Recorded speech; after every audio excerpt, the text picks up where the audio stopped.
अभी तक हमने भक्ति के कारण लक्षण पर विचार किया कि भगवान के अनुग्रह से जन्य भगवान में अनन्य अनुराग को उत्पन्न करने वाली जो भगवान का अनुग्रह होता है उससे जन्य अनन्य अनुराग को हम भक्ति कहते हैं। अब भक्ति के कार्य लक्षण पर यहाँ विचार हो रहा है कि जो भक्ति है वो जब क्रियान्वित होती है अर्थात भक्ति क्या कर सकती है, ऐसा कार्य लक्षण से तात्पर्य है। एग्जीक्यूशन भक्ति का क्या? भक्ते कार्य लक्षणम अपि परम भक्ति संहितायाम श्री भागवते भगवतापि च निज मुखारविंदेन न एकत्र मकरंदायकम। भक्ति का जो कार्य लक्षण है उसे भी परम भक्ति संहिता रूप श्रीमद् भागवत में भगवान ने भी अपने ही मुखारविंद से कहा है, पर एक ही स्थान पर नहीं कहा, 2-3 वाक्यों में मिलाकर कहा है। यो भगवता अपीच कहा है नहीं, भगवान ने भी निज मुखारविंदेन न एकत्र मकरंदायुतम, एक ही जगह पर उसे प्रकट नहीं किया है, 2-3 कारिकाओं में अलग अलग स्थानों पर कार्य लक्षण को बताया है। यो अनुग्रहार्थम भजताम पादमूलम अनाम रूपो भगवान अनंतः नामानि रूपाणि च जन्म कर्म भी भेजे। जो भगवान अनुग्रह करने के लिए किसके ऊपर?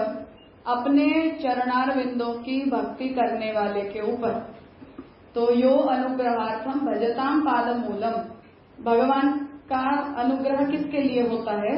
कि जो भगवान के चरण कमलों की भक्ति करता है। ऐसे भगवान अनाम रूप होते हुए भी, भगवान का कोई नाम नहीं है, भगवान का कोई रूप नहीं है, तो अनाम रूप होते हुए भी अनंतः नामानि रूपाणि च जन्म कर्म भी भेजे। तो भगवान अनाम रूप होते हुए भी अनंत नाम, अनंत रूप, अनंत जन्म और अनंत कर्मों को प्रकट करते हैं। तो भगवान जब अपना नाम प्रकट करते हैं, तो भगवान जब अपना नाम प्रकट करते हैं, अपना रूप प्रकट करते हैं, जब भगवान जन्म धारण करते हैं या भगवान अपनी क्रियाओं को प्रकट करते हैं, तो अनुग्रह करते हुए अपने चरण कमलों की भक्ति करने वालों के लिए करते हैं। त्वं भाव योग परिभावित रथ सरोजः आस्ते श्रुतेक्षित पथोनुनाथ पुंसाम यद्य धियात उर्गाय विभावयन्ति तत्तद् वपुः प्रणयते सदनुग्रहाय। तो भगवान के विषय में अपने भाव योग को हृदय में धारण करते हुए श्रुति के द्वारा बताए हुए रास्ते के द्वारा जो जो मनुष्य भगवान के विषय में जैसा जैसा भावन अपने हृदय में करता है, उन शरीरों को भगवान अनुग्रह युक्त होकर धारण करते हैं। मयि निर्बद्ध हृदयाः साधवः समदर्शनाः वशीकुर्वन्ति मां भक्त्या सत्प्रियः सत्पतिं यथा। जिन्होंने अपने हृदय को मुझसे बांध दिया है, ऐसे समदर्शी जो साधु हैं, वो मुझे अपनी भक्ति के द्वारा ऐसे वश में कर लेते हैं जैसे उत्तम स्त्री अपने पति को अपने वश में कर लेती है। मत्सेवया प्रतीतंच सालोक्यादि चतुष्टयम् न इच्छन्ति सेवया पूर्णाः कुतो अन्य काल विद्रुतम। मेरी सेवा के द्वारा मेरी प्रतीति करने वाले जो जीव हैं, वो सालोक्य आदि चतुष्टय मुक्ति है उसकी भी इच्छा मेरी सेवा से पूर्ण होते हुए नहीं करते हैं, तो फिर अन्य प्रकार के फलों की आकांक्षा वो कैसे करेंगे? इत्येवम आदि वचनेषु। अब ये जो 3 वचन हैं, उनमें भगवान ने भक्ति का कार्य लक्षण कहा है। अर्थात भक्ति जो है वो क्या करती है, भक्ति से क्या होता है, तो उसे अब लक्षण के रूप में श्यामका जी बता रहे हैं कि एतेन भजनीय भगवतो निज मनोरथ अनुकूल स्वरूप घटने पर्यवसायिनी तद वशीकार धर्म रूपत्वे सति। भजनीय जो भगवान है, जिसके लिए हमने आगे देखा था कि हमारे आलम्बन विभाव, भक्ति का जो आलम्बन विभाव है वो भगवान बनते हैं। तो जो भजनीय भगवान है वो भक्त के मनोरथ के अनुकूल स्वरूप को घटित करते हुए पर्यवसायिनी, अर्थात उस भजन का पर्यवसान भगवान का प्राकट्य है कैसा प्राकट्य? जो भक्त के मनोरथों के अनुकूल प्राकट्य होता है। पर्यवसायिनी तद वशीकार धर्म रूपत्वे, और वो भजन जो है वो भगवान को वश में करने वाला बनता है। तो धर्म रूपत्वे सती इतर आकांक्षा राहित्य न च, अन्य किसी फल की आकांक्षा से रहित होते हुए तथाविध मनोरथानुविधायिनो भगवतः स्वरूप सेवानुरक्ति। तो उस प्रकार के जो हमने मनोरथ किए हैं कि मुझे ऐसा भगवान चाहिए, तो उस प्रकार के मनोरथ का के प्रति अनुविधायिनी अर्थात तदनुरूप बनने वाली भगवान की स्वरूप सेवा के प्रति जो अनुरक्ति होती है, ये भक्ते कार्य लक्षणम परिवर्तयति, ये भक्ति का कार्य लक्षण है। तो कारण लक्षण ये हुआ कि भगवान ने हमारे ऊपर अनुग्रह किया, जिस अनुग्रह के कारण हमारे हृदय में भगवान के प्रति अनन्य अनुराग प्रकट हुआ। अब वो अनुराग का जो भाव हमारे हृदय में कार्य लक्षण के रूप में रहता है, वो कार्य लक्षण रूपा भक्ति कार्य लक्षण में परिणमित होगी तो कैसे होगी? कारण अनुग्रह है भगवान का, जिससे हमारे हृदय में अनन्य भक्ति अनुरक्ति बनी। अब जो वो अनन्य अनुरक्ति कारण रूपा है, वो कार्यगत कैसे बनती है?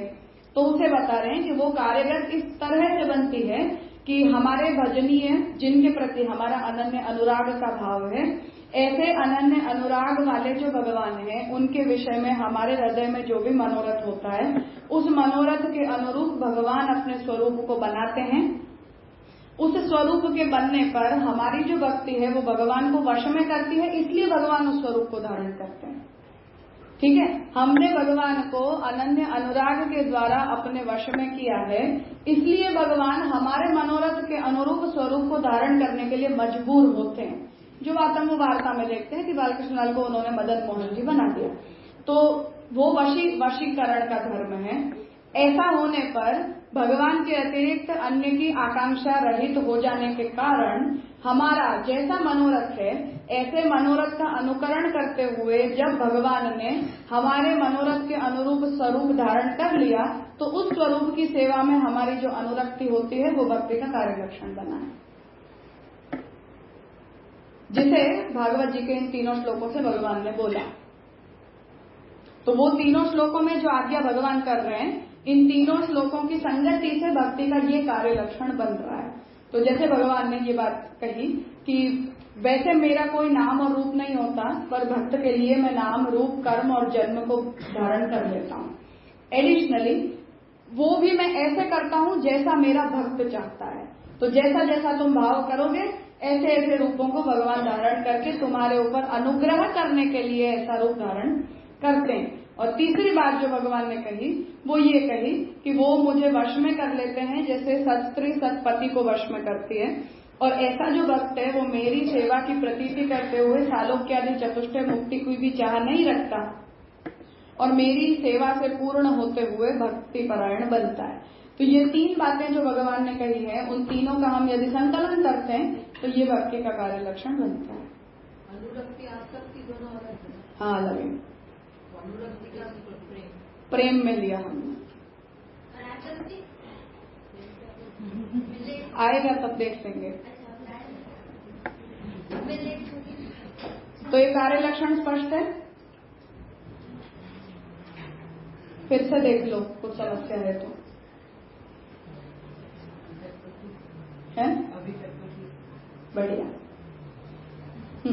अब प्रयोजन लक्षण को बता रहे हैं कि एतावता प्रयोजन लक्षणम अपि भक्ते है महाप्रभु उक्त दिशया अवगंतुम अर्हामः। इस प्रकार अब प्रयोजन लक्षण जो भक्ति का है वो भी महाप्रभु के द्वारा बताई हुई दिशा से हम जानने का प्रयास करेंगे। तथा ही ब्रह्म रूपम जगत ज्ञातव्यम जगतो अतिरिच्यत इति न तत्र आसक्ति ही कर्तव्या। जो बात हम देख रहे थे कि हमें जगत को ब्रह्म रूप जानना चाहिए, पर हमें जगत में आसक्ति नहीं करनी चाहिए, आसक्ति हमें भगवान में करनी चाहिए। भक्ते च शुद्धता सिद्धये, भक्ति की शुद्धता को सिद्ध करने के लिए प्रपंचात विनिवारणम आसक्ति ही आत्मनि तथा निरोधार्थम न संशयः। तो भक्ति की शुद्धता को सिद्ध करने के लिए प्रपंच का विनिवारण करते हुए आसक्ति भगवान में यदि हम करेंगे तो उससे भगवान में निरोध निशंक सिद्ध होगा। प्रपंच विस्मृति ही तस्मात् कृष्णासक्ति ही च वर्ण्यते, इसलिए प्रपंच विस्मृति होने के बाद ही कृष्णासक्ति का वर्णन किया जाता है। नीलेश भाई ने पूछा है कि रेजे की लास्ट लाइन क्या बता रहे, मतलब मुझे लग रहा है कार्य लक्षण के संदर्भ में। भजनीय भगवतो, जो भगवान हमारे भजनीय हैं, उनके निज मनोरथ अनुकूल स्वरूप घटने, यहाँ निज मतलब हम, तो हम जैसा मनोरथ करते हैं उस प्रकार के स्वरूप के घटित हो जाने पर तद वशीकार धर्म रूपत्वे सति, भगवान को हमने वश में कर लिया है, इसलिए हमारे मनोरथ अनुरूप शरीर को भगवान धारण करते हैं। तो ऐसा हो जाने पर इतराकांक्षा राहित्य न च, किसी अन्य फल की आकांक्षा से रहित होकर तथाविध मनोरथ अनुविधायिनो भगवतः स्वरूप सेवानुरक्ति, उस प्रकार के मनोरथ का अनुसंधान करते हुए भगवान की स्वरूप सेवा में जो अनुरक्ति होती है उसे हम भक्ति का कार्य लक्षण कहते हैं। तो हृदयस्थ जो भाव है वो कार्यरत सेवा के रूप में होता है।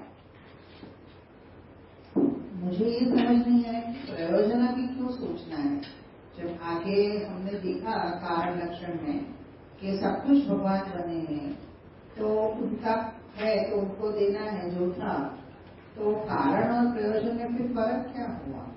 कहाँ से आई ये कारण हुआ, क्यों कर रहे हो ये प्रयोजन हुआ, और कार्य तो फिर क्या हो रहा है, एग्जीक्यूट कैसे करोगे आप, वो कार्य हुआ नहीं रिजल्ट। हाँ, मतलब आप अपने हृदयस्थ भाव को कुछ करोगे भी तो सही ना उसका, how will you execute it, application, वो प्रयोजन कार्य कार्य प्रयोजन तो पर्पज होता है। हाँ, जो कार्य में तो प्रभु अनुकूल हुए, हमने क्या किया, भक्ति हमारे, हमने भक्ति करी ना, ये डेफिनेशन में तो मुझे लगता है प्रभु का हमने भक्ति की इसलिए भगवान हमारे वश में हुए, हमारे वश में हुए इसलिए हमारे मनोरथ के अनुरूप भगवान ने स्वरूप को धारण किया। अब जब हमारे मनोरथ को पूरा करके भगवान हमारी इच्छा अनुरूप स्वरूप को धारण करके पधार गए, तब फिर हमें उस सेव्य स्वरूप की सेवा में अनुरक्ति हुई।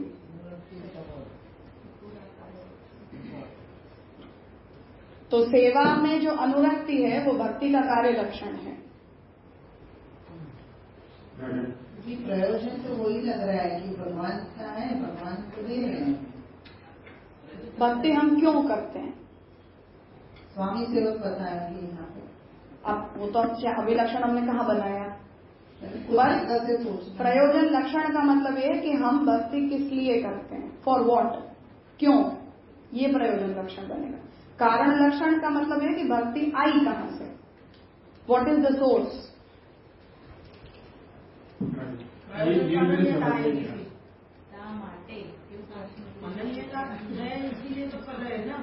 अनन्यता को तो हमने भक्ति कहा, हम क्यों भक्ति करना चाहेंगे, तो फल लक्ष्य बनेगा ना, क्या चाहते क्या हो आप, इसका परिणाम भगवत प्राप्ति। हाँ, तो वो प्रयोजन बनेगा ना। जैसे हमने पहले बोला था कि हम अपने जो सेव्य होते हैं उन्हें प्रसन्न करने के लिए भक्ति करते, जो महाप्रभु जी बता रहे हैं कि भक्ति कब सिद्ध होती है, यदा कृष्ण प्रसिद्धति, भगवान प्रसन्न होते हैं तब आपका भक्ति योग फलित हुआ। तो आपने भक्ति कर ली पर भगवान को उससे प्रसन्नता नहीं हुई तो क्या फायदा।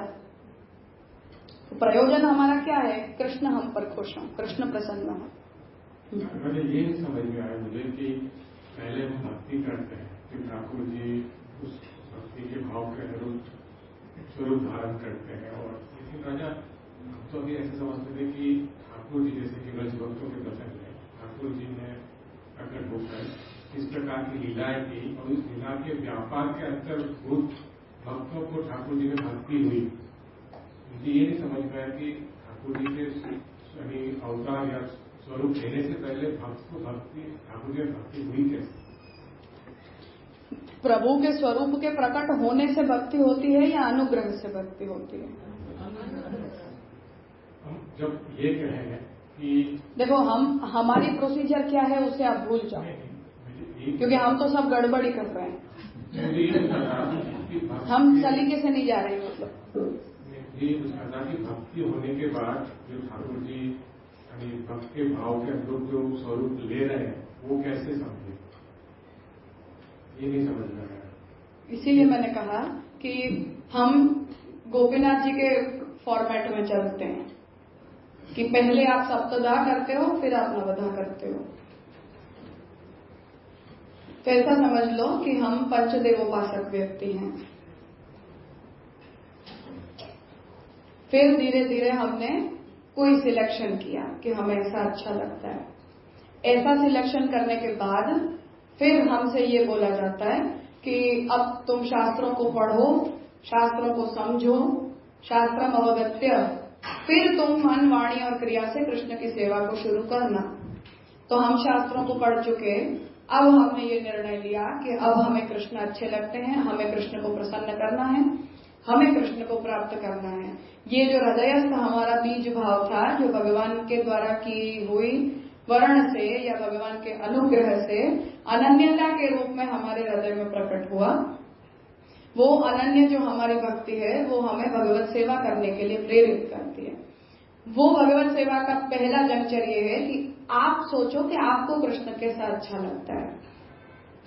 जैसे गोपीनाथ जी कह रहे हैं कि जब हम सेवा करने का निर्णय लें तो हमें अपनी रुचि के अनुरूप भगवत स्वरूप को बदलना चाहिए कि आप कृष्ण के स्वरूप को कैसा इमेजिन करोगे तो आपको अच्छा लगेगा। हाँ, तो फिर हम ये सोचते हैं कि नहीं, हमें ठाकुर जी ऐसे अच्छे लगते हैं, इस रूप में अच्छे लगते हैं, हमें जैसा अच्छा लगा ऐसा स्वरूप तुम लाओ। भक्त लाएगा, फिर हम उनकी सेवा शुरू करेंगे। तो नहीं, ये कार्य लक्षण बना कि अब हमने ये सोचा कि हम मदन मोहन जी के रूप में कृष्ण की सेवा करना चाहते हैं, या हम बालकृष्ण के रूप में कृष्ण की सेवा चाहते हैं, या मथुराधीश के रूप में कृष्ण की सेवा चाहते हैं। तो हमने जैसा सोचा, हमारा सेव्य हमारे सामने वैसा बनकर आया कि मैं तुम्हें ऐसा अच्छा लगता हूं तो मैं ऐसा दिखूंगा, ऐसे रूप से मैं आऊंगा। तो हमने जैसा चाहा ऐसे भगवान बन गए। तो हमारा जो भाव था कि हम आपकी सेवा करना चाहते हैं, हम आपको प्रसन्न करना चाहते हैं, उस भाव को देखते हुए ठाकुर जी ने उस रूप को धारण किया, या हमने जबरदस्ती ठाकुर जी को वो रूप धारण करवा दिया। जैसे तुलसीदास जी ने कह दिया कि आप धनुष बाण हाथ में लोगे तभी मैं तो आपको प्रणाम कर सकता हूं, बाकी बंसी बजाने वाले के सामने मेरा सिर झुकेगा नहीं। तो उनकी भक्ति से वश होकर ठाकुर जी ने धनुष बाण धारण कर ली। इसलिए महाप्रभु जी ने भी उनसे यही कहा कि कृष्ण के पद गाने वाले तो बहुत हैं, पर राम के पद आपके जैसा और कोई नहीं गाता, तो आप कृष्ण के पद मत गाओ, आप राम के पद गाओ। तो उन्हीं को हमने सुना, और हम तुलसीदास जी के ही कीर्तनों को रामचंद्र जी के लिए गाते हैं, क्योंकि उनकी भक्ति ही वहां दिखाई देती है। सूरदास जी राम को जस्टिफाई नहीं कर सकते। तो ये भगवान वश हुए ना भक्त के।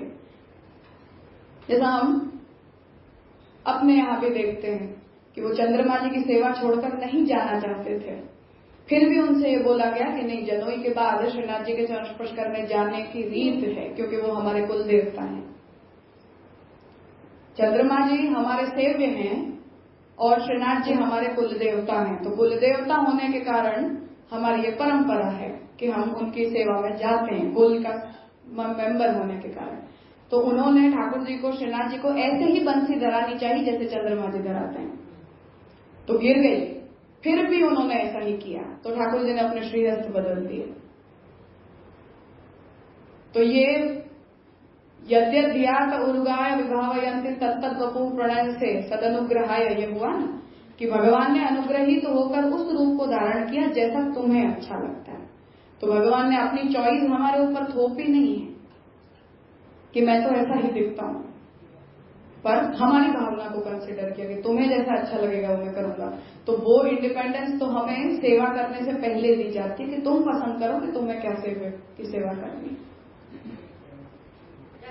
यही बात महाप्रभु जी की और पद्मनाभ दास जी के समय जो स्वरूप चॉइस समझ हाँ, तो भाव से प्रकट हुए।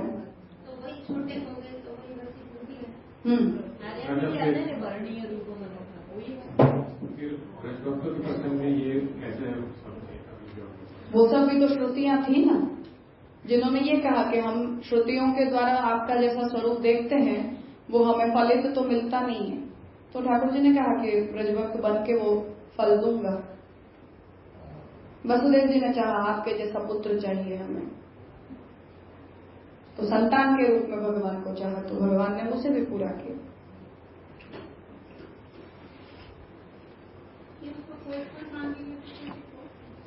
भक्त करेगा तभी मांगेंगे, तभी वश होके करते हैं ना भगवान। वो तो हमने पहले ही कंडीशन रखी।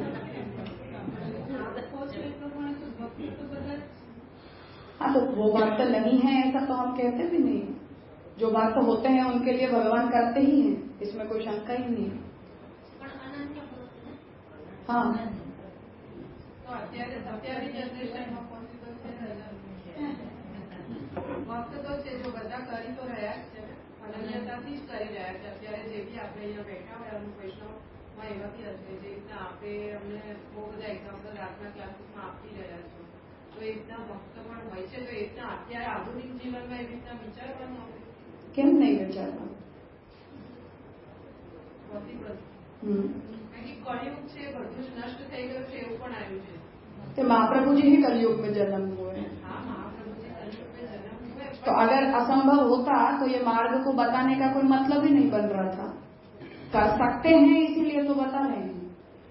મારું કહેવાનું મીનિંગ એ છે કે मेरा कहने का मीनिंग ये है कि अनन्य भक्त ऐसे अभी मिलते हैं कर रहे क्रियावत हम सब अनन्य हैं कि नहीं है? अभी आप ऐसा भी बोल रहे हो राजा के उसमें क्रियावत भी है जो भी है अनन्यता हमारी है कि नहीं कृष्ण के प्रति? हमें मुक्ति नहीं चाहिए, कृष्ण के अलावा हमें और कोई फल की आकांक्षा नहीं है, हम आपको छोड़कर कहीं जाएंगे नहीं, इतनी अनन्यता हम सभी के अंदर है कि नहीं? तो this is a good start. समस्या क्या है? हमें खुश होना चाहिए। परम व्याकुलता तो नहीं है, आ जाएगी अनन्यता, आ गई वो भी आ जाएगी।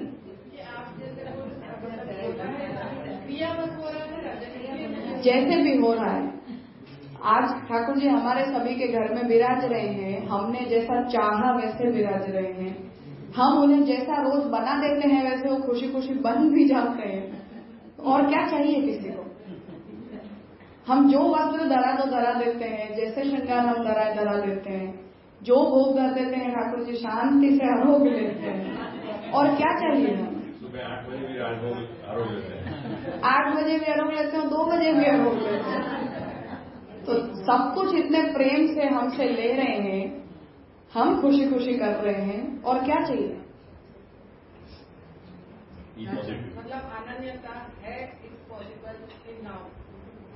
हम सब अनन्य हैं, हम में से कोई अन्याश्रय नहीं करता, किसी को मुक्ति की कोई आकांक्षा नहीं है, भगवान से बढ़कर हम कोई फल नहीं चाहते हैं, तो कमी क्या है हमारे? तो वो वाली अनन्यता की बात कर रही थी, विषयों में भी वो हम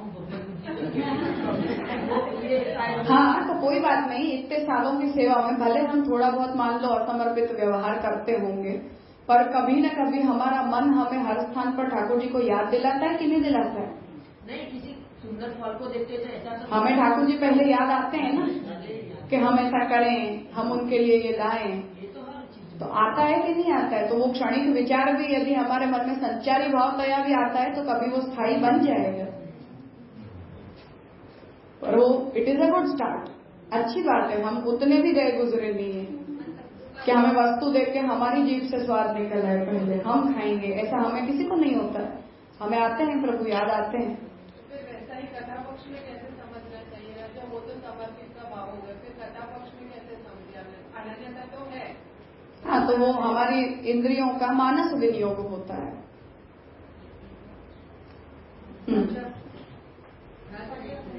हाँ, प्रयोजन लक्षण में आपने कहा ना कि क्यों कर रहे हैं, तो कार्य लक्षण में कौन सा क्वेश्चन? परिणाम क्या आ रहा है भक्ति भाव का? और कारण में भक्ति पैदा कहाँ से हो रही है? सोर्स।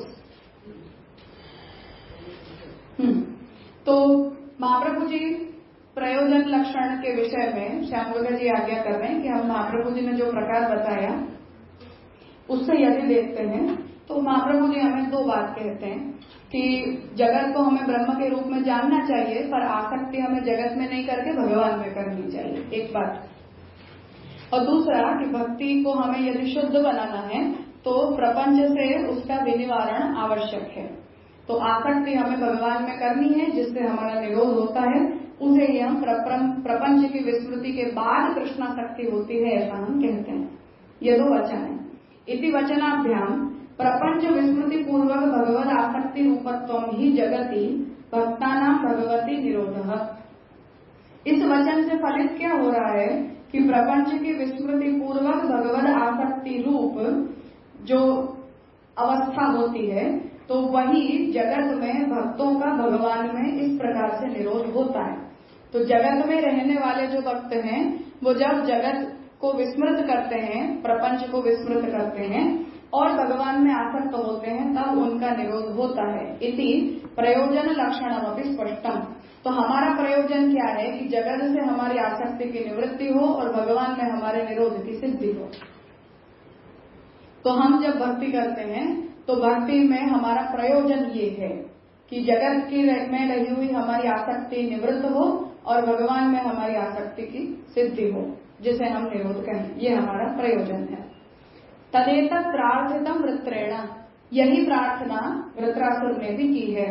मनः स्मरेत असुपते गुणान्ते गृणीत वाक् कर्म करोतु कायः न नाकपृष्ठम न च पारमेष्ठ्यम न सार्वभौमम न रसाधिपत्यम न योग सिद्धि अपुनर्भवम व समंजसत्वा विरहय्य कांक्षे।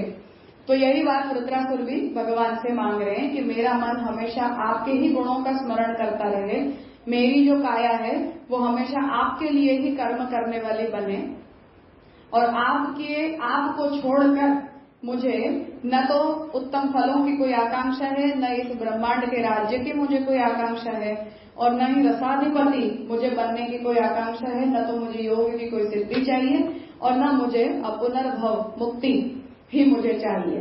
तो आपको छोड़कर मुझे इनमें से कुछ भी नहीं चाहिए। इति एवं सति भक्ते स्वरूप कारण कार्य प्रयोजन लक्षणानां तारतम्य विवेकेन, इस प्रकार भक्ति के स्वरूप कारण कार्य और प्रयोजन लक्षणों के तारतम्य के विवेक के द्वारा पूर्व पक्षे आपादितानां भक्ते विधि गोचरतानुपत्ति ही वा। तो पूर्व पक्षी ने ये आपत्ति दर्ज की थी कि भक्ति जो है वो विधि गोचर होती है, अर्थात कर्म रूप होती है। हम कुछ कहते हैं नवदा भक्ति में, कहते श्रवण करो तो तुमने श्रवण किया, कीर्तन करो तो तुमने कीर्तन किया। तो उसकी विधि गोचरता की जो अनुपत्ति है वह कृत्य न रहता वा, कि वो एक क्रिया मात्र होती है, कृति होती है। ज्ञान से प्रकार विशेष अंतर्भावो वा, और पूर्व पक्षी ने जो ये कहा था कि ज्ञान के प्रकार विशेष में ही भक्ति का अंतर्भाव हो जाता है। साधनावस्थायां वा अव्याप्ति ही इत्येवं आदिनां दोषाणां प्रसंगोपि निवारित प्राय एवं। और साधनावस्था में वो अव्याप्त हो रहा था लक्षण, अर्थात केवल फलावस्था पर वो लक्षण जा रहा था, साधनावस्था में उस लक्षण की व्याप्ति नहीं हो रही थी। ये जितनी भी आपत्ति पूर्व पक्षी ने बताई थी वो इन लक्षणों का यदि हम विचार करते हैं, अर्थात हम उसका कारण लक्षण देखें, हम उसका कार्य लक्षण देखें और हम उसका प्रयोजन लक्षण देखें, तो पूर्व पक्षी के द्वारा दर्ज किए हुए जितने भी दोष हैं वो सारे दोष प्रायः निवृत्त हुए। पूरे नहीं हुए, आगे उसका डिस्कशन होगा, पर प्रायः उसकी निवृत्ति हुई। अर्थात साधनावस्था वाला जीव भी यदि अनन्य भक्ति करता है तो वो भगवान के अनुग्रह जन्य होती है। तो कारण लक्षण से वो बात सिद्ध है कि आपके अंदर रुचि मात्र की भी जो भक्ति है वो बिना अनुग्रह के आएगी नहीं। तो उसका मतलब है कि वो क्रियाजन्य नहीं है, कर्मजन्य नहीं है, साधनावस्था में अव्याप्त नहीं है। दूसरी बात, प्रयोजन लक्षण में, कार्य लक्षण में जो हमने देखा कि भगवान भक्त के भावानुरूप देह को धारण करके हमारे सामने प्रकट होते हैं और उस प्रकट स्वरूप में क्योंकि हमारे मनोरथों की पूर्ति हो रही है, इसलिए उस सेव्य की सेवा में हमारी अनुरक्ति हो रही है। तो वो क्रिया मात्र नहीं है, वो ज्ञान मात्र भी नहीं है, परंतु भगवान ने हमारे मनोरथ को पूरा करके उस रूप को धारण किया है और हमारी सेवानुरक्ति है, उसका मतलब कि वो फल है। हमारे हृदय का जो भाव है उसे भगवान ने रिस्पॉन्ड किया है 2 बार। तीसरा, जो प्रयोजन लक्षण में हमने देखा कि हम भक्ति मुक्ति के लिए नहीं करते, हम भक्ति स्वर्ग आदि फलों को प्राप्त करने के लिए नहीं करते, हम भक्ति केवल भगवान में निरोध की सिद्धि के लिए करते हैं, जगत में आसक्ति हमारी निवृत्त हो और भगवत आसक्ति की सिद्धि हो इसलिए करते हैं। तो इसके द्वारा अन्य साधनों में भी उसकी अतिव्याप्ति संभव नहीं, क्योंकि ये भक्ति निरुपाधिक है, निरुपाधिक स्वभाव की है और अन्य फलों की आकांक्षा से रहित है, तो वो अनन्य है, उसमें अन्य भाव का समावेश नहीं है। तो इतनी बात सामान्य तौर पर इन तीनों लक्षणों को ध्यान में रखने से हम समझ सकते हैं। मैंने अब तक जो देखा तो भक्ति रस जब हम कहेंगे तो इसे पुष्टि योग के लिए चिन्हित होगा, इसमें मर्यादा भक्ति तो नहीं आएगी, पुष्टि उनको ही बिल्कुल। तो वही इसीलिए मैंने कहा था कि मंगलाचरणी पुरुषोत्तम जी इस अंडरस्टैंडिंग के साथ कर रहे हैं कि हम भक्ति हेतु निर्णय और भक्ति अंश में बताए हुए प्रकार वाली भक्ति के लिए ये सब डिस्कशन कर रहे हैं। जो कर्म रूपा होती है, तांत्रिकी, पौराणिकी, मर्यादिकी, उन सब के लिए हम भक्ति रस की बात कर ही नहीं रहे, क्योंकि वहां तो अन्याभिलाषिता शून्यता होती ही नहीं है। वृत्रासुर जो बात कह रहे हैं कि मुझे आपके अलावा, आपको छोड़कर मुझे मुक्ति भी नहीं चाहिए, ये बात वहां कहाँ जाएगी? फिर वहां तो मुक्त्यर्थ ही भगवान का आलम्बन किया जा रहा है। यानी प्रयोजन लक्षण क्या हुआ कि निरोध की प्राप्ति के लिए भगवान भक्त भक्ति करता है, हाँ, तो उसके अलावा और कोई प्रयोजन नहीं है। तो मुक्ति का प्रयोजन होगा तो व्यभिचार हो जाएगा, मुक्ति का भी यदि होगा तो भी व्यभिचार हो जाएगा, बाकी की तो कोई बात नहीं, और उसके नीचे की तो कोई बात ही नहीं। अभी हम नाट्य शास्त्र के वहां जाए तो हम अभी पढ़ते हैं और पढ़ाते कि भक्ति भी रस वो हम लोगों ने शुरू कर दिया, तो उसको किस तरह से देखते हैं? आ जाएगा वो सब, आगे सब आ जाएगा। अभी तो हम लक्षण पर आए केवल, नहीं समझेगा, मतलब थोड़ा बहुत निवारण हो गया, पूरा नहीं हुआ, अभी और करेंगे। पूर्व पक्षी ने जो आपत्ति दी थी वो आपत्ति का थोड़ा बहुत निवारण हो गया, पूरा नहीं हुआ है, और करेंगे, क्योंकि 5 आपत्ति है ना, एक को सॉल्व करने से 4 तो खड़ी हैं अभी। विदेश में पूछ रहे हैं कि स्वरूप लक्षण आदि 4 कया आनाથી 4 आपकी रिस्पेक्टिवली दूर થાય છે લાસ્ટ વાક્ય પ્રમાણે। हाँ, रिस्पेक्ट हो गया।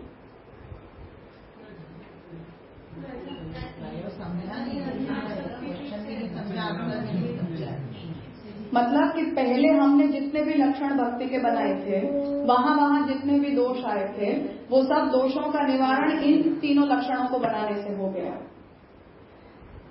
पूर्व पक्ष में जो लक्षण बने हैं, आराध्यत्वेन ज्ञान, फिर स्नेह के शब्द हमने जोड़ दिया, रसात्मक ब्रह्म का प्रति ध्यान, तो वहां जो आपत्तियां आ रही थी, अब वो आपत्ति इन तीनों लक्षणों को बनाने पर स्टैंड नहीं करेंगी।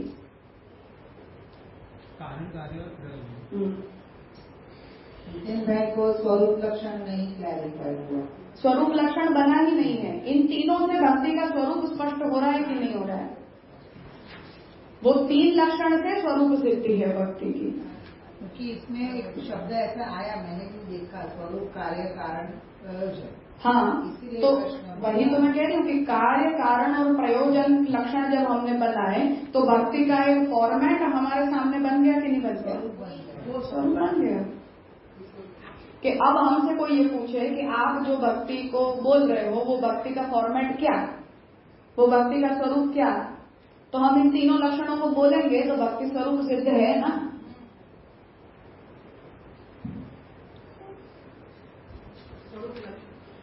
जो 3 लक्षण हमने बनाए उन तीनों लक्षणों का एक वाक्य कर दो तो वो भक्ति का स्वरूप हो गया ना। फिर वहां अव्याप्ति, अतिव्याप्ति और असंभव दोषों की कोई संभावना बचेगी नहीं। कहाँ व्याप्त होगा वो? मुक्ति में व्याप्त हो रहा नहीं है तो वहां से बात खत्म हो गई। अन्य भाव वहां आ नहीं रहे हैं तो व्यभिचार वहां से खत्म हो गया। आलम्बन भगवान के अलावा किसी का हो रहा नहीं है तो आलम्बन विभाव की भी कोई समस्या नहीं है। अनुभाव सेवानुरक्ति के रूप में बन रहा है तो वहां भी कोई प्रॉब्लम नहीं है।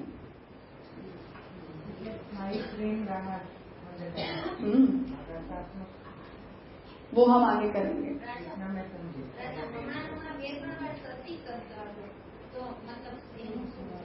तो 50 बार आ गया। सत्य मतलब ऐसा होने पर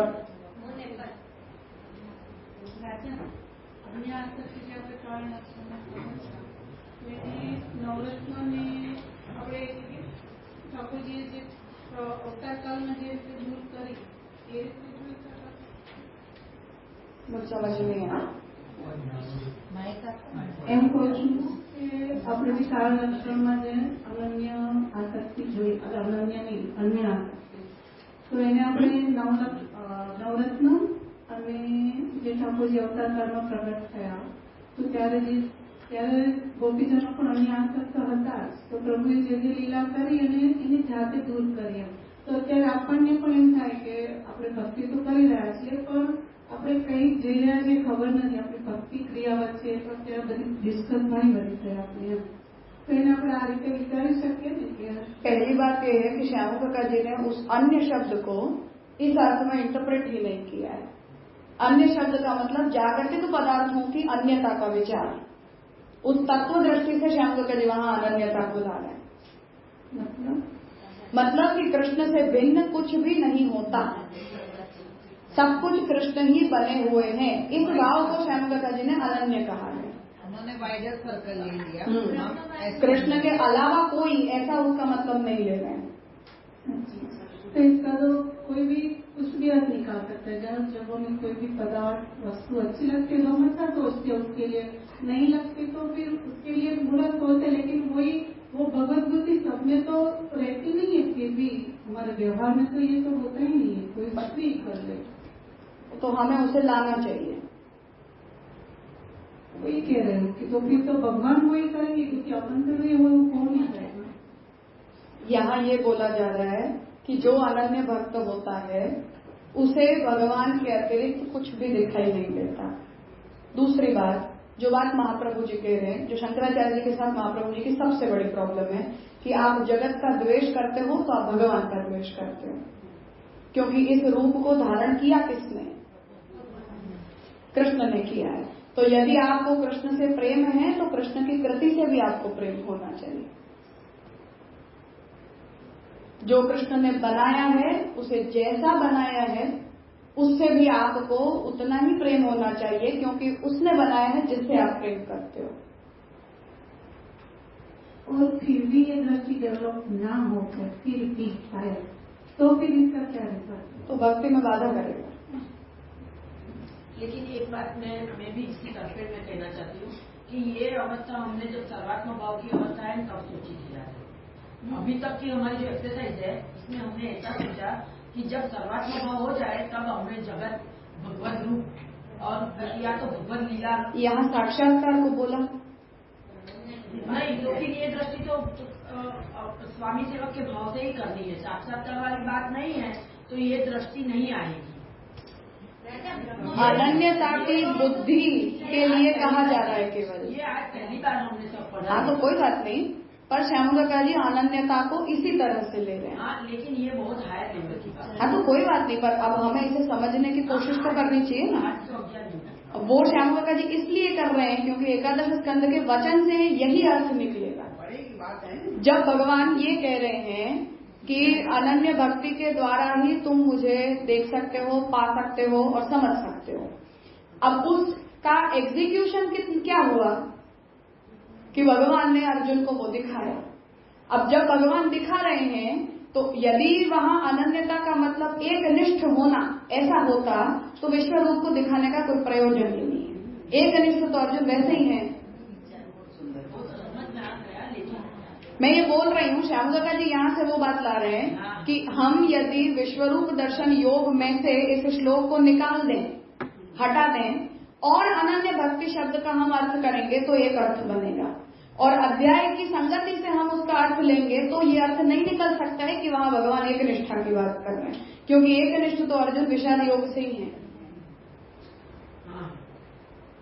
तो अब भगवान जब ये कह रहे हैं कि तुम मुझे में अनन्य भक्ति करोगे तो तुम मुझे देखोगे, मुझे समझोगे और मुझ में तत्व से प्रवेश प्राप्त करोगे, जैसा मैं ऑलरेडी तुम्हें दिखा चुका।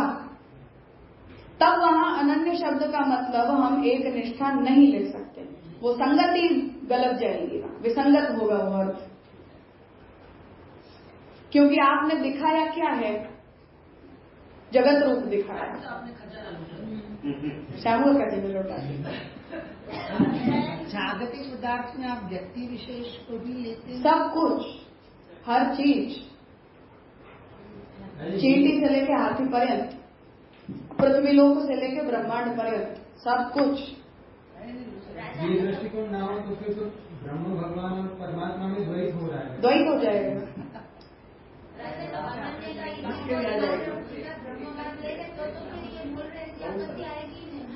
श्याम फिर से देखो ये बात समझो, श्याम गंगा जी इस अर्थ को डिराइव कहाँ से कर रहे हैं, सोर्स समझो।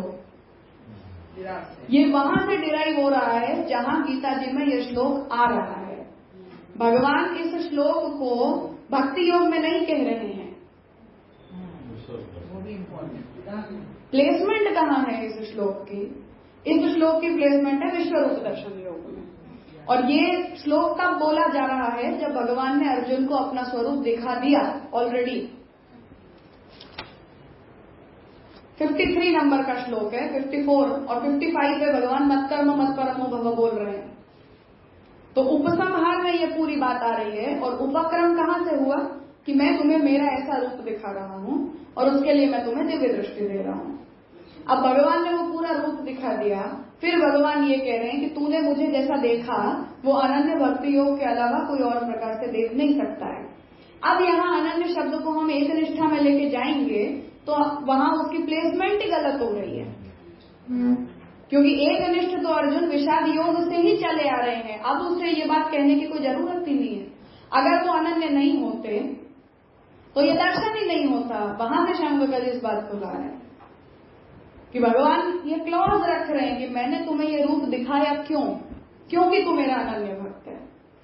और वो अनन्यता ये है जिसे मैंने डिमॉन्स्ट्रेट करके दिखाया कि मुझसे अन्य कभी कुछ होता ही नहीं है।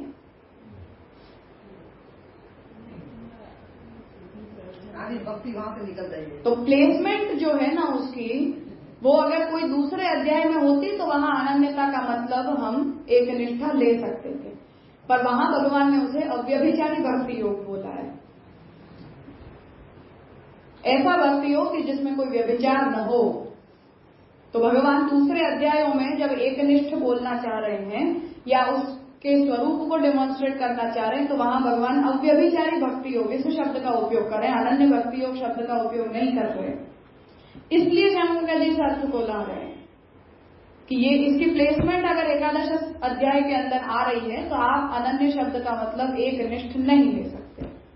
वहां अनन्य शब्द का मतलब विश्वरूप दर्शन योग के संदर्भ में यही है कि कृष्ण से अन्य कुछ भी नहीं होता है। और यही वो दृष्टि है, यही वो ज्ञान है जो आपका भगवान में तत्व में प्रविष्ट करवा सकती है। वही अनन्य भक्ति योग है जो इस अध्याय से निकल के आ रहा है। बाकी के अध्यायों में ठीक है, हम एक निष्ठ अर्थ लें तो कोई समस्या की बात नहीं है। प्रणव मैंने जो कहा कि ब्रह्म परमात्मा और भगवान में भी द्वैत आ जाएगा, वो किस अभिप्राय यही दृष्टिकोण मतलब वहाँ पर भी जो प्रभु समझा रहे हैं वो उसी दृष्टिकोण से समझा रहे हैं कि अगर मतलब जगत को ब्रह्मात्मक देख लिया और भगवदात्मक नहीं जाना तो फिर द्वैत ही हो रहा है ना, कि भगवान और ब्रह्म में फिर वापस हमने कोई भेद देख लिया है। इसीलिए हमारा ब्रह्म संबंध होता है, कृष्ण संबंध नहीं होता, क्योंकि वो दृष्टि पहले जरूरी है, फिर आप चाहे उतना स्नेह करते रहो। तत्वनिष्ठा का एग्जैक्ट मीनिंग पूछ रहा है। तत्वनिष्ठ शब्द नहीं है यार, तत्वेन प्रविष्टुम है, तत्व में प्रविष्ट होना है। भगवान के तत्व रूप में प्रवेश है, प्रविष्ट ही बोला अभी लिखा सायुज्य। राजा वैष्णव को अगर जगत में दोष या जगत की टीका करना वो भी दोष रूपी हो जाएगा डेफिनेटली। तो फिर वो कैसे उसका समाधान करेगा? तो संसार में तो दोष है, संसार की तो ये तो है, तो संसार के तो दोष देखने चाहिए हमें। तो जगत का वो कौन सा रूप है जिसमें नहीं देखना चाहिए? कि सब कुछ सच्चिदानंद ब्रह्म होते हैं। हम इस टेबल को अपना समझते हैं, ये संसार है, ये टेबल भगवान का सदंश है, ये जगत है। तो संसार की दृष्टि में चाहे उसमें दोष लाओ, वो तो विस्मृति में उपयोगी होगा, क्योंकि प्रपंच विस्मृति शब्द में भी प्रपंच शब्द का मतलब जगत नहीं है, संसार ही है, संसार की विस्मृति है। महाप्रभु जी ने जगत की निंदा को भगवत निंदा माना है। भगवान की निंदा महाप्रभु जी 3 प्रकार से बताते हैं, जगत की निंदा, वेद की निंदा और भगवान के स्वरूप की निंदा। तो जगत की निंदा का कैसा एग्जाम्पल देंगे हम? जगत को मिथ्या कहना, माइक कहना, झूठ कहना, अपारमार्थिक कहना। शंकराचार्य जी से महाप्रभु जी की सबसे बड़ी समस्या ये है, इसीलिए महाप्रभु जी उनके पीछे लगते हैं, क्योंकि जगत की निंदा या भगवान की निंदा है। क्योंकि कृति की आप निंदा करते हो तो आप कर्ता की निंदा करते हो। मैं ये बोलती हूँ कि कितना गंदा बनाया है, जो बनाया उस पे गया ना, ये वस्तु पे थोड़ी गया। मैं ये कहूँ कि कितनी गंदी टेबल बनाई है, तो वो निंदा टेबल की हुई या कारपेंटर की हुई? सुथार की निंदा हुई ना। वो बनाने वाला तो वो टेबल खुद से थोड़ी बन गई है। तो आप जगत की निंदा करोगे तो वो किसकी निंदा हुई? कर्ता की निंदा हुई, भगवान की निंदा हुई, जो बुद्ध करते हैं। तो जगत की निंदा ही तो नास्तिकता में परिणमित हो गई बुद्ध के केस में, कि भगवान यदि हैं तो वो दुखदायी जगत को बना नहीं सकते, और जगत यदि दुखदायी है तो उसका बनाने वाला कोई भी जो है वो ईश्वर नहीं हो सकता है। तो जगत की निंदा अल्टीमेटली भगवत निंदा में परिणमित हुई, तो वो नास्तिकवाद बन गया। संसार और जगत को डिफरेंशिएट, अहंता ममता की दृष्टि से संसार होता है, तात्विक की दृष्टि से जगत होता है। मैंने किसी की निंदा कर दी, वो तो संसार हो गया। जीव की भी तो निंदा नहीं करनी चाहिए, पर दोष तो दिख जाते हैं। सुधारो अपने आप। दिखते हैं नहीं, वो तो समझ, चाहे जहां है जो भी है, पर तात्पर्य ये है कि हमारी अहंता ममतात्म की जो दृष्टि है वो निंदनीय है, जगत निंदनीय नहीं है। भगवान ने इस टेबल को मेरे लिए नहीं बनाया है। टेबल है, मैं हूं, हम दोनों के बीच में कोई संबंध नहीं है। मैं चैतन्य हूं और ये भगवान का सदंश है। मैंने सोच लिया कि ये मेरी है तो ये आपकी समस्या है। इसे कोई चोरी करके ले गया तो आपको आपकी ममता के कारण दुख हो गया, ये आपकी समस्या है। बाकी टेबल कोई नाम लिख के थोड़ी आता है कि मैं इसकी मालिक की हूं। संसार की निंदा से कोई समस्या नहीं है, जगत की निंदा भगवत निंदा ही है। उन दोनों में इक्विवेलेंस है। आप ये नहीं कह सकते कि हम जगत की बुराई कर रहे हैं तो हम ईश्वर की बुराई नहीं कर रहे। संसार की बुराई का क्या मतलब? अच्छा नहीं है संसार, मतलब जो अहंता ममता हमारी अहंता ममता जो आसक्तियां हैं वो बुरी हैं, उन्हें वो निंदा की कोई बात नहीं, उसमें कोई समस्या नहीं, वो तो होनी चाहिए, उसी से वैराग्य पैदा होता है। एक प्रश्न हमेशा से था, ये तो सिद्धांत है, या तो हम समझते हैं कि जगत और संसार अलग है, जगत की निंदा नहीं होती है। अच्छा, दूसरा जो पक्ष आता है कि यानी यहाँ पे जो भी है कुछ बाहर नहीं है, हम देखते थे सब कुछ ब्रह्म के अंदर भी ही है। ये हमेशा प्रश्न होता है, तो संसार भी तो जग के उसके अंदर ही है, संसार तो बाहर नहीं है। भले हमने खड़ा किया है, अहंता ममता मेरी है, लेकिन हम जब कहते हैं कि ब्रह्म से बाहर कुछ है ही नहीं, तो फिर संसार भी तो ब्रह्म से बाहर नहीं है, ऑब्वियसली नहीं है। तो इसलिए मुझे हमेशा ये प्रश्न रहता है कि जगत तो ठीक है, सिद्धांत है यार समझ में है, लेकिन इससे कैसे हम ब्रह्म से बाहर निकालें और उसकी निंदा करें, उसका हम उससे ब्रह्म से बाहर नहीं निकलते। महाप्रभु जी ये कहते हैं कि उसमें उपादान कारणतया ब्रह्म नहीं होते, हमारी अविद्या होती है। जैसे जगत का उपादान कारण और निमित्त कारण ब्रह्म होते हैं, उस तरह संसार का उपादान कारण और निमित्त कारण ब्रह्म नहीं होते, हमारी अविद्या होती है। तो वो मदाश्रित है और मैं जगदाश्रित हूँ, वो संबंध बनेगा वहां। और शुद्ध अविद्या माया की व्यष्टि है। माया जग में है इसलिए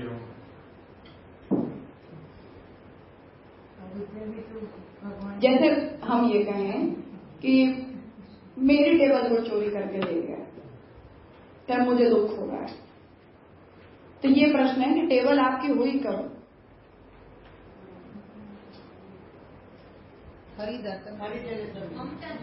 हमने हमारे ममता को उसमें लगाया कि ये मेरी है। तो ये टेबल का मेरा होना, मेरा ऑब्सेशन होना, ऐसा इसका एक चित्र मेरे बुद्धि में है कि ये वस्तु मेरे स्वामित्व की है, मैं इसके मालिक हूं। ये जो पिक्चर मैंने अपने दिमाग के अंदर बनाया वो जगत रूपी टेबल के ऊपर किया गया आरोपण है। जैसे दीवार के ऊपर हम कुछ प्रोजेक्ट करते हैं तो प्रोजेक्शन एग्जिस्टिंग नहीं होता है, मिथ्या होता है। उसी तरह जगत रूपी वास्तविक टेबल के ऊपर मैंने ये मेरी टेबल है इस बुद्धि का आरोपण किया है। वो आरोपण मिथ्या है, वस्तु सत्य है। सहज बोल देते हैं सब, मेरा घर है, मेरा ड्रेस है, मेरा। बोलने में भी कोई समस्या नहीं है। आप व्यवहार को चलाने के लिए उस पर ऐसा थोड़ी कि मैं लुटा दूंगी सब वस्तु, कुछ भी मेरा नहीं है, ले जाओ, सब ले जाओ, ऐसे लुटा थोड़ी को देता है। पर हमें वहां से उस आसक्ति को हटाना चाहिए जो भक्ति में व्यावर्तक बनती है। आज कोई मानो उठा के ले गया तो छोड़ो ना उस बात को। तुम उस पर रोते रहोगे तो उसका व्यवधान कहाँ पड़ रहा है? हाँ, वहां से समस्या है। बाकी व्यवहार चलाने के लिए जो करना है वो करते रहो, वहां से कोई समस्या नहीं। पर अगर वो चला गया तो चला गया, रहा तो रहा, कोई बात नहीं है। तो उतनी डिसिप्लिन हमारी बुद्धि में आ जाए कि हमारी जितनी भी ये डिस्टर्बेंसेस हैं भक्ति में प्रॉब्लम करेंगे तब समस्याजनक है। जब तक शांति से पड़े हुए हैं तब तक रहो तुम, कोई दिक्कत की बात नहीं। तो वो बाउंड्री लाइन बनाते हमें आना चाहिए। इसीलिए महाप्रभु जी त्रिदुख सहनम धैर्य में यही बात कह रहे हैं कि तुम उसका प्रतिकार करने का प्रयास करो दुख का, पर अगर नहीं हो पा रहा है तो दुखी रहते रहते अल्टीमेटली वो व्यवधान बनेगी तुम्हारी भक्ति में। इसलिए दुखों को एक्सेप्ट कर लेना चाहिए, क्योंकि व्यवधान बनाते रहोगे तो तुम्हारी भक्ति में प्रॉब्लम करेगा और वो दुख कहीं जाएंगे नहीं। वो तो व्यवस्था है तो आएंगे ही आएंगे।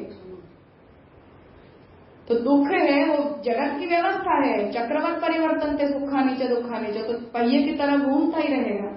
तो उस व्यवस्था को एक्सेप्ट करना ही पड़ेगा आपको, अगर आपको अपना दिमाग शांत रखना है तो। और जो अशांति आप लाओगे वो भक्ति में व्यवधान रूप बनेगा। तो आप अपना पर्पस क्लियर कर लो। जैसे बच्चों की परीक्षा होती है, परीक्षा के समय कितने बड़े बड़े दुख आ जाते हैं, लोग भूल भुला के अपने पर्पस पे ध्यान देते हैं ना कि नहीं अभी हम इन सब के पीछे रो नहीं सकते हैं, अभी पढ़ना लिखना जरूरी है, परीक्षा दो पास हो जाओ वो ज्यादा जरूरी है। लोगों के जीवन में बड़ी बड़ी दुर्घटनाएं होती हैं, सब चीजों को भूल भुला के अपनी चीजों पर ध्यान देते हैं। तो हमें भी वही करना है। हम भक्ति को सीरियसली लेंगे तो हमें समझ में आएगा कि ये सब के पीछे लगे रहने से कोई फायदा होगा नहीं, तो चलता ही रहेगा। तो फोकस हमें अपना बनाना ही पड़ेगा। इसलिए महाप्रभु जी त्रिदुख सहनम धैर्य कह रहे हैं। बाकी कोई दुखी रहने के लिए हमें संप्रदाय में आए नहीं। मतलब अटैचमेंट नहीं रखना चाहिए। अरे सब अटैचमेंट रखो, वो अटैचमेंट भक्ति में व्यवधान बनेगा, उस दिन प्रॉब्लम कर देगा। जब तक वो भक्ति साधक है तब तक कोई समस्या नहीं। जिनके भी प्रति आपका अटैचमेंट आपको भक्ति में बढ़ावा दे रहा है तब तक नहीं समस्या। भक्ति में बाधक बन गया उस दिन सावधान हो जाओ कि इस वस्तु के साथ हमारी आसक्ति में कोई समस्या है। क्योंकि वो रस बनने में डिफिकल्टी आएगा, वो स्थिर नहीं रहेगी, वो स्थायी भाव नहीं बना लगेगा ना हमें।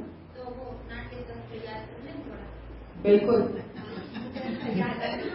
स्थायी भाव नाट्य शास्त्र में है। कनेक्टिविटी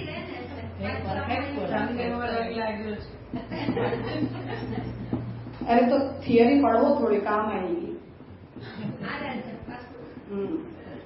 और इंटरेस्टिंग है, बिल्कुल भी बोरिंग नहीं लगता, बहुत मजा आता है। मतलब अपने ऐसे इमोशंस की एनालिसिस होती है तो पढ़ने में अच्छा लगता है कि हम कितना उसे क्रिटिकली नहीं सोचते हैं, पर वो शास्त्र उसे कितना क्रिटिकल बनाता है। जैसे रामायण के लिए हम सोचते हैं तो हमें वो करुण रस वाली बात नहीं समझ में आती, पर वो एक इंसाइट है, सोचने में कोई बुराई नहीं है उसे।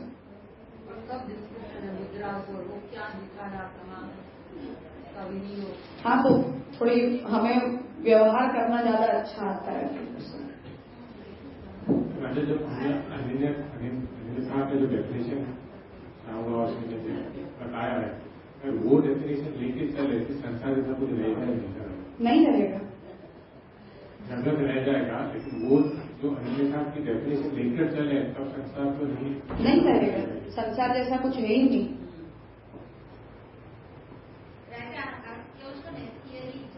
થોડીક વાંચી હતી ને એક્ઝામ પહેલા 4th યરની મેં એક્ઝામ તો એ વાંચી ત્યારે મને ખબર પડી કે આના જે બધા ડાન્સના એ જે કથકના જે બધા ભાવ છે ઘૂંઘરું પહેરીને જે ડાન્સ કરે એ જે પ્રભુની ઠાકોરજીની ગોપીજનો સાથેની જે રાસલીલાઓની ભાવના છે એનો એ મિનિંગ છે। એટલે પછી ત્યારે મને થયું ઓહો બહુ સારી વસ્તુ છે કે મેં હર્ષા દીદીના કહેવાથી કથક જોઈન્ટ કર્યું કેમ કે એનો મતલબ આ વસ્તુ થાય છે એ મને જોઈન્ટ કર્યું ત્યારે નથી ખબર। हाँ तो वही बात है, हम पढ़ते लिखते हैं तो हमें समझ में आती है बातें। रसशास्त्र को भी हम पढ़ते हैं तो ये सब वो जो भाव है, अनुभाव है, विभाव है, ये सारी बातें हमें वहां से समझ में आती हैं और इंटरेस्टिंग है विषय, इतना भी बोरियत नहीं है। लगता हो तो अलग बात।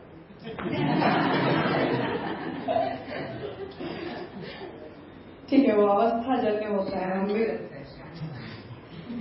नहीं, वो सबको वो अलग अलग रस निष्पत्ति होती है ना, ऐसा है, हो जाता है।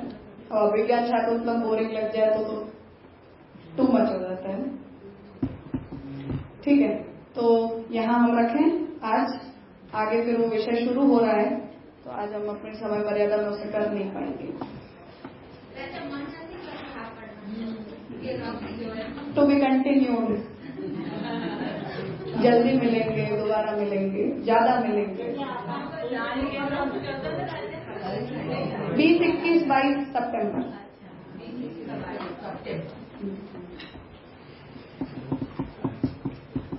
सवा महीना जैसा।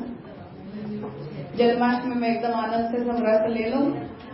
हिंडोला आ रहे हैं, पवित्र आ रहे हैं, जन्माष्टमी आ रही है, राधाष्टमी आ रही है, वामन जयंती आ रही है, दान के दिन आएंगे।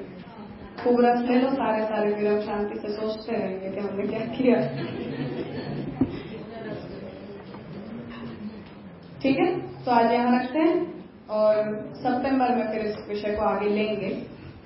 थोड़ा पुनरावर्तन करके आना, आगे का पढ़ के आना, आगे का जो विषय है उसके भी टेक्स्ट को थोड़ा पढ़ लेना। मांडवी में भी मैंने ये बात कही थी, शब्द परिचय भी बहुत जरूरी होता है। कोई बात नहीं है, भाषा के साथ हमें उन्हें सुनने की और पढ़ने की एक आदत बनती है, तो जब हम उसे दोबारा सुनते पढ़ते हैं तो वो नया नहीं लगता है। तो थोड़ा अपने आप से उसे पढ़ने का कोशिश करना। 10 वाक्य पढ़ोगे तो 1-2 शब्द तो समझ में आ ही जाएंगे, बिल्कुल ब्लैंक भी नहीं जाता है। हाँ, तो वो संधि को थोड़ी छोड़ने की कोशिश करो। थोड़ा बहुत आदत तो हमें हो गई है, यह है वहां इकार से छूटेगा, वो आ रहा है वहां उकार से छूटेगा, इतना तो हमें पता चलना चाहिए ना। तो थोड़ा पढ़ लेना आगे का विषय। आज इस सेशन में हमने जो किया है उसका थोड़ा पुनरावर्तन कर लेना, और श्यामदुर्गा जी का जो भक्ति रस का विवेचन है उसकी ऑडियो भी पुष्टि विद्या में अवेलेबल है। 2014 में श्यामदुर्गा जी ने यूनिवर्सिटी में जो भक्ति रस पढ़ाया था उसकी ऑडियो पुष्टि विद्या के यूनिवर्सिटी वाले फोल्डर में है। तो श्यामदुर्गा जी ने जो पढ़ाया है उसे सुन लेना, उसकी पुस्तक की PDF भी अवेलेबल है तो उसे भी पढ़ लेना। इस विषय को आगे देख लेना, नेक्स्ट सेशन में हम आगे करेंगे। अच्छा लगा? आपने पेट्रोल से निकल के